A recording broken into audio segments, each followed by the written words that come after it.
এই যে আপনার ঘরে পছন্দের মডেল দেখেন তার আসল রূপ, এটা তাও 10-12 বছর আগের ছবি। এখন তাহলে বুঝেন তখনই তার কি অবস্থা ছিল, এখন তার বয়স কত। এই বয়সে এসে একটা মানুষ এইভাবে করে ক্যামেরার সামনে মুচড়ামুচড়ি করে, এটা কি মানা যায়? এমন কোনো পার্ট নাই যে শরীরের সে দেখাচ্ছে না, একবার পিছন, একবার সামনে, একবার সাইড থেকে। আবার এমনও হয়ে যাচ্ছে যে ক্যামেরার সামনে তার সবকিছু খুলে খুলে যাচ্ছে, সব জায়গায় সব বিশেষ বিশেষ জায়গা বের হয়ে যাচ্ছে। এখন কথা হচ্ছে যে এই যে সাংবাদিক ভাই বোনেরা আপনারা যারা আছেন, আপনারা যায় সেরে কি এগুলা কি তাকে কি সার্কাস বানাইছেন? হ্যাঁ, তাকে কি এইভাবে করে সে সব খুলে খুলে দেখাবে আপনারা আরো সুন্দর আরো সুন্দর, এইভাবে বলার জন্য কি তার কাছে যায় তার সাক্ষাৎকার নিয়ে এসে সেটা আমাদের মাধ্যমে প্রচার করেন? তাই তো মনে হয় আপনারা আপনারা কেন এই এই সার্কাসটাকে এইভাবে করে উপরে তুলতেছেন প্রত্যেকদিন আর নিউজ। আজকে আবার দেখলাম যে এই মানুষের জনগণের ভয়ে, পাবলিকের ভয়ে বুকা পরে আসছে। এই যে মডেল নুপুর দেখেন বুকা পরে আসছে, এটা কোন মডেল? এটা কি কোনোদিন দেখলামও না, কিছুই না। এই যা শুরু করছে, বলি কি ভাইরে ভাই, এই যে রাজনা ফাস এর কাছে যায় তুই আরো 2টা মাস থেকে একটু মাথাটা ঠান্ডা করে আয়, তোর মাথাটা এই জন্য নষ্ট হয়েছে বুঝতে পারছি। হ্যাঁ, কি বলবো বলেন? এইভাবে করে যে সে, আর সাংবাদিক ভাই বোনেরা আপনারা দয়া করে তার এইভাবে করে এগুলা সাক্ষাৎকার নিয়েন না। তার এই যে সে এইভাবে করে যে পিছন মুচড়ায় মুচড়ায় দেখাচ্ছে, এটা দেখে আমার 3 দিন থেকে পেট খারাপ। মানে বসে আসে দেখলে কি করব, এভাবে করে দেখাচ্ছে আর কি পরিমাণ কনফিডেন্স। তার এই শরীর এই অবস্থায় এটা নিয়ে সে কিভাবে করে দেখায়, চিন্তা করেন কনফিডেন্সের লেভেল রে বাবা রে বাবা।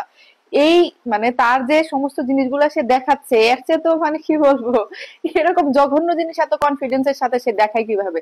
মাথায় ধরে না ভাই রে ভাই, কনফিডেন্সের কি লেভেল।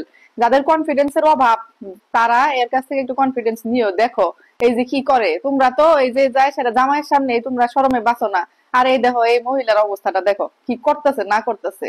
সত্যি কথা বিশ্বাস করেন একদম পাগল হয়ে যাচ্ছি, যেই মানে যে কোনো একটা মাধ্যম খুললেই দেখা যাচ্ছে যে তার এরকম মুচড়া মুচড়ি ছবি, এক একদিন এক এক রকম ড্রেস, এক একদিন এক এক রকম আগলা ফাগলা চুল লাগায় আসছে। আর সে সারা আগলা কতগুলো ভুরু, মানে তার সবকিছু মিথ্যা, তার কোনো কিছু সত্য না। সবকিছু মিথ্যা জিনিস লাগায় লাগায় সেরে সেইভাবে ঘুরছে, সাংবাদিকদেরকে ফ্লাইং কিস দিচ্ছে।